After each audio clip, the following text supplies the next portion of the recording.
Hello everyone, my name is Anthony Ocaña, and today I'm gonna talk to you about how did I record the rhythms and percussions on my album In Trance.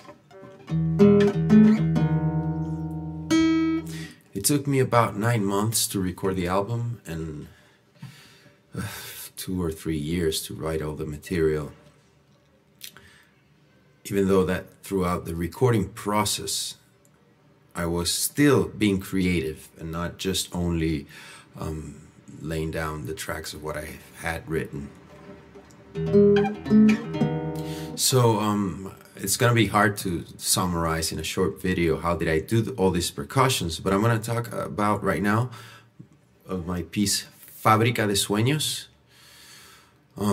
which is one of my favorites of the album, and how did I put together all these percussions. First of all, I have to say that I use a lot my guitar as a main, percussive instrument. Then I used this instrument from Dominican Republic called canoa. I used it a lot throughout the entire album. This instrument it's part of the traditions of the Gaga music, Santeria music, and so on and so forth. And it's sort of originated in Africa. Then another instrument that I use that I gotta stand up and get it is la guira. Very popular on the merengue music. And very popular in the music in the Caribbean. Not exactly this instrument, there are so many variations of it, but this is the variation that we use in Dominican Republic.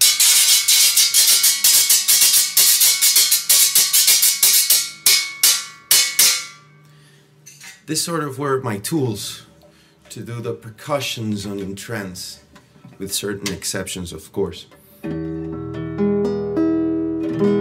So, how did I build Fábrica de Sueños? The first thing I did was that I grabbed a 4/4 pattern with this rhythm.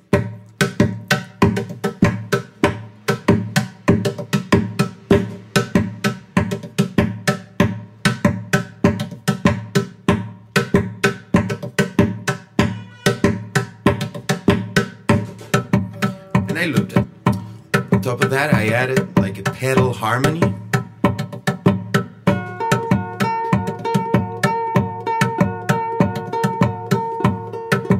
Then, on top of that 4/4 pattern, 2, 3, 4, I added a 3/4 pattern,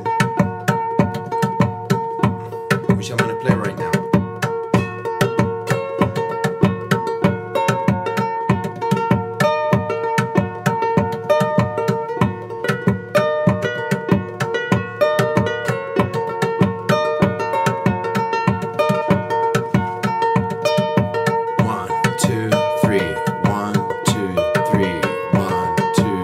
So we have right now 2 layers of rhythms.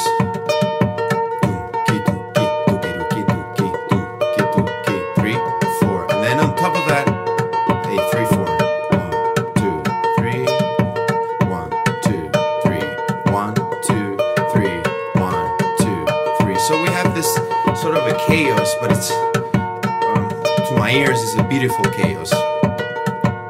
Now, as a piece transcurs, I play patterns that are based on 3/4, which is this one.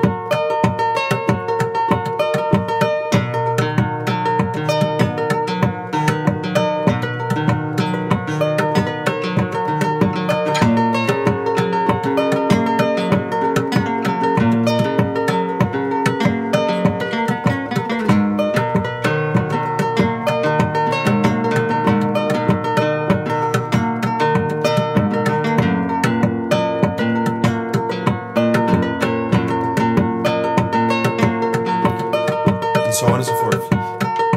Or I could stick to the 4/4 pattern play something like this.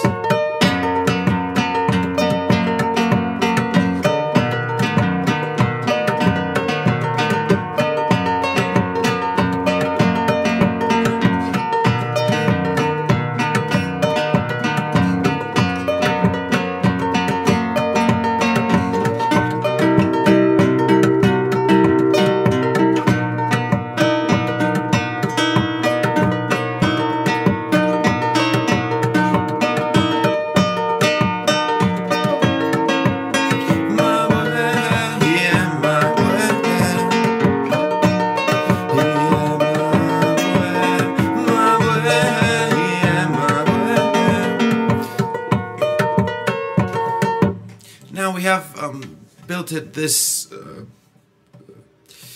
concept that I have to admit that I wasn't 100% conscious of what I was doing till I started recording the piece. That's when I realized, God, I'm playing between 3s and 4s, because it sort of sounded natural to me to fool around with the pulse, combine a 3/4 with a 4/4, one on top of the other. I've been always sort of attracted to those chaotic, but at the same time hypnotizing patterns. Now there's another section on this piece that I explode all the possibilities of the percussion of the guitar, which is what I call my solo, my guitar solo. And I didn't do much of a regular solo, but what I did is that I improvised like if it was a percussionist. I'm gonna play this right now.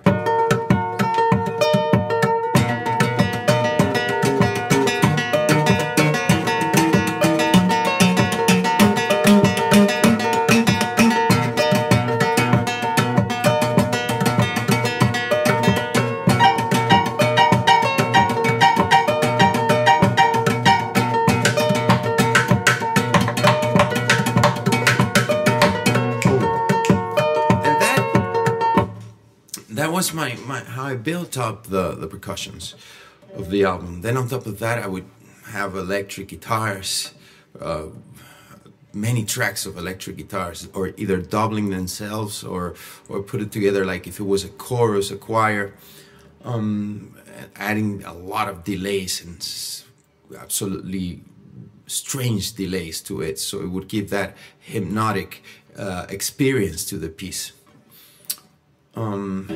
So I guess that kind of summarizes how I did this music.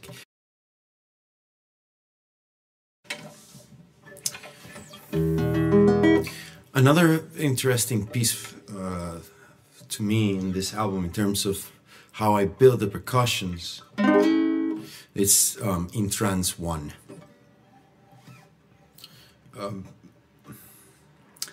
Because I built as well all the percussions from the guitar, but I used other sources from the same instrument to get the sounds that I was looking for. Again, this one is the other piece that is built on loops. I wrote them with a looper. I wrote 3 pieces with a looper: Fábrica de Sueños in Trance 1 and Tu Sombra, Your Shadow. So the main basic pattern of this piece, this is not as complex in terms of combining 3/4s and 4/4s like it is Fábrica de Sueños, but it has its, you know, interesting elements. So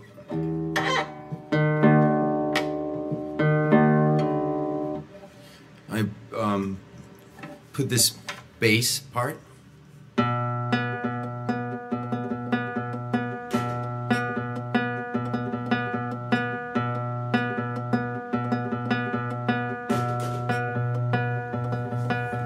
On top of this, I added this percussion.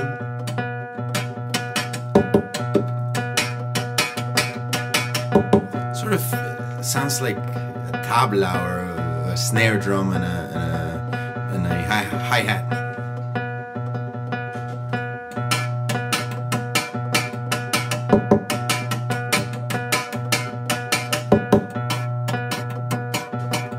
So we have this pattern. I sort of completed the harmonies of the main chord. There's like a pedal chord. Here it goes.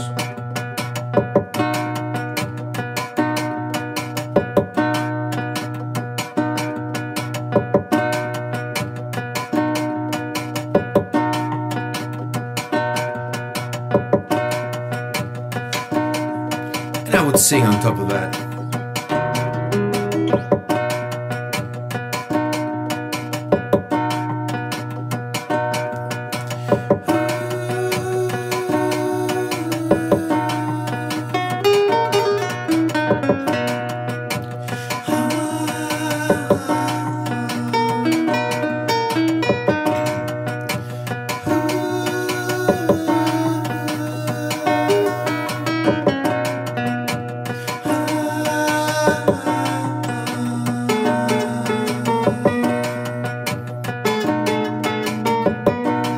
And then I would loop my voice.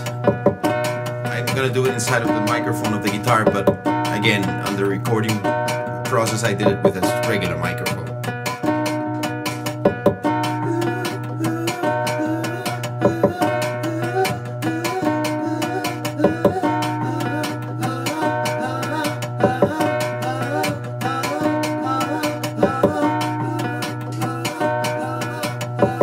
And I got this vocals that sometimes are in the piece, sometimes I take them off.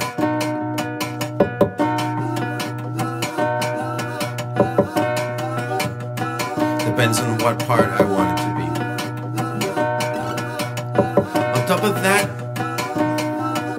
all that percussions, I also added a darbuka on the chorus of the song, the piece, which is it's not a chorus, but to me it's sort of like a chorus, because it's that part where it's the strongest, I guess. It's the one that I do remember.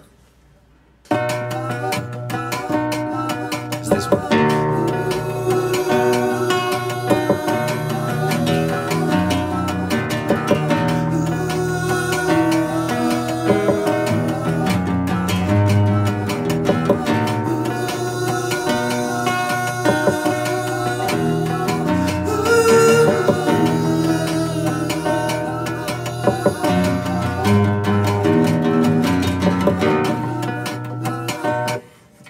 Now, on top of that, I also added a bunch of electric guitars with delays, just to make it seem quite wet. Wet is a word that I love to use on recordings. Wet is the wetness of a reverb, the wetness of delays, the wetness of all this hypnotizing effects that kind of open the sound and bring you to the trance of the music, because the album is some sort of a meditation, the entire album, I guess. Another piece that I wanted to talk about is Ritos. Ritos is there's no loops, no nothing in it. What I did with this piece is get my hands on the instrument in an independent way. I used the guitar as if it was a percussive instrument all the time, and with my left hand I would do the harmonies.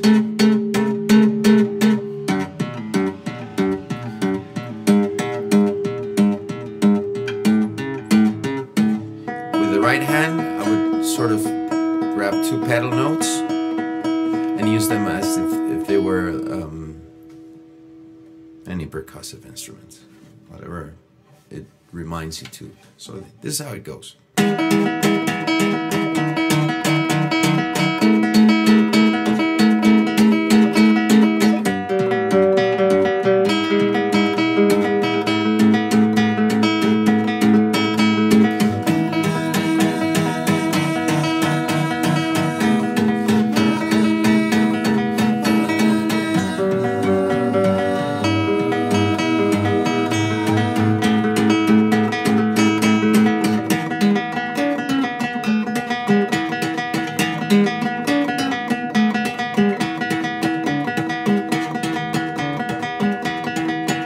So that's the main concept of the piece. I actually wrote this on a solo on the guitar, and then I arranged on top of that all the percussive instruments that I used.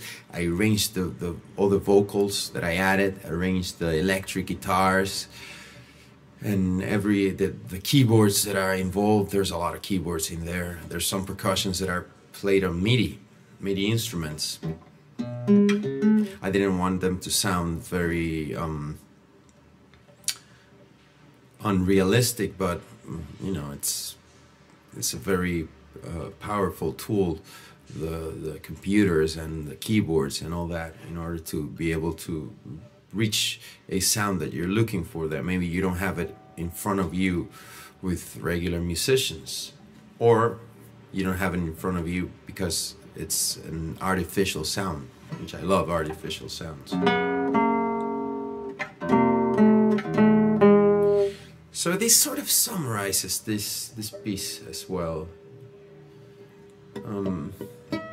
What I've said about these three pieces mainly is what happens in the entire album.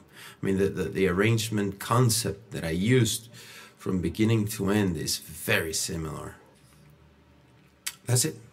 Thank you very much for listening, and hope you enjoy this interview. And thank you very much, Julia, for your kindness and the time you have taken to get inside of the trance of In Trance. Ciao.